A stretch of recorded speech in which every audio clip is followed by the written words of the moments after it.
आचार्य भगवंत गुरुदेव श्री विद्यासागर जी मुनि महाराज की जय हो। एक पूरी पीढ़ी को सही तरीके से धार्मिक बनाने की नई शुरुआत के लिए आज बंधुओं शनिवार है।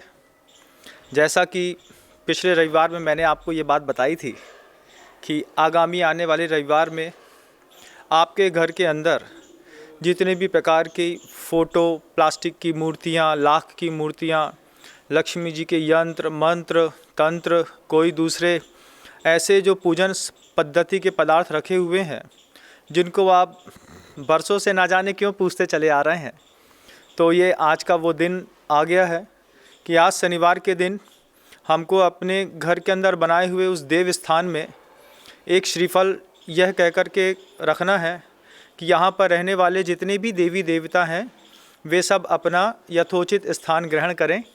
और वह श्रीफल अभी आपको 1 घंटे के अंदर रख देना है। जब भी आप इस वीडियो को सुने उसके 1 घंटे के अंदर अपना वो श्रीफल वहाँ पे रख दें।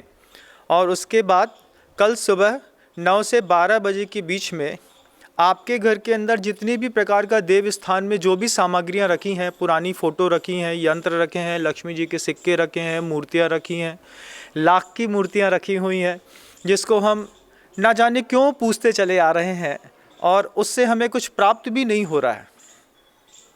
क्योंकि पूजन पद्धतियाँ तो ऐसी चीज़ हैं जिससे आदमी के अंदर आत्मबल और आत्मविश्वास बढ़ता है।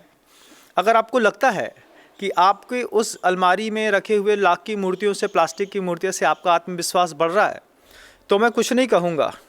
लेकिन ये सब एक अपशकुन है और इसको अपन वहाँ से हटा करके आज आपको एक नारियल रख के वहाँ पर देवों से प्रार्थना कर लेनी है कि यहाँ पर जितने भी प्रकार के देव हैं वे श्रीफल पे आ जाएं।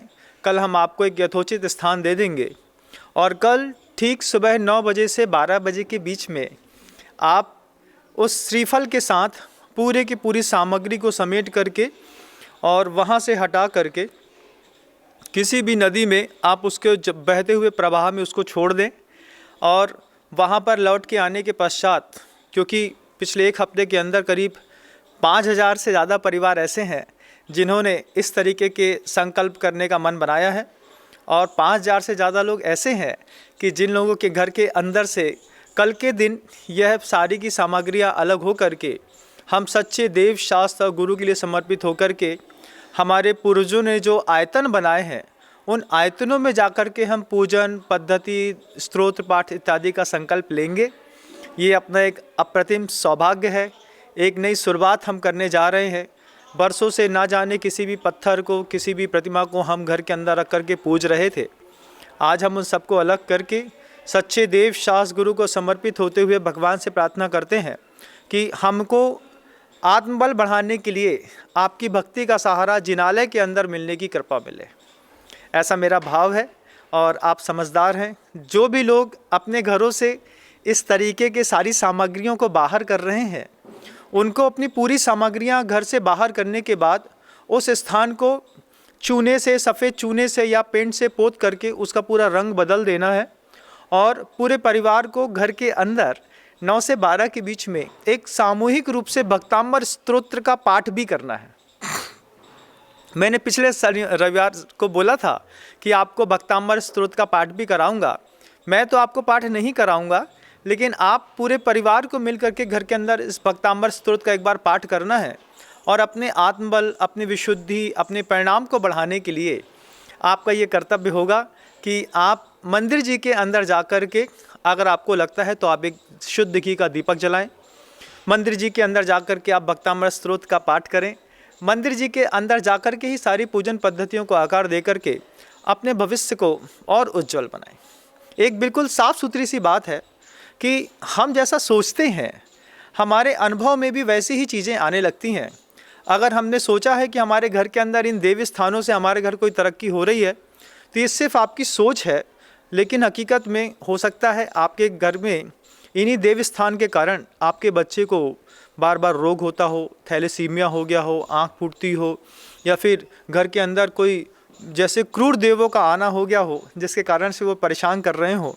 तो कल एक सुनहरा दिन है, आज उस दिन की शुरुआत हमें करनी है। अभी हम पहले एक श्रीफल आज रख देंगे।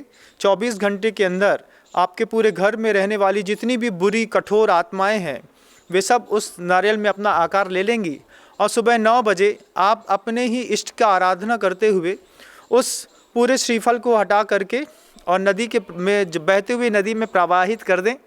आपको कोई रोकने टोकने वाला नहीं मिलेगा, आपका कुछ भी बुरा नहीं होगा।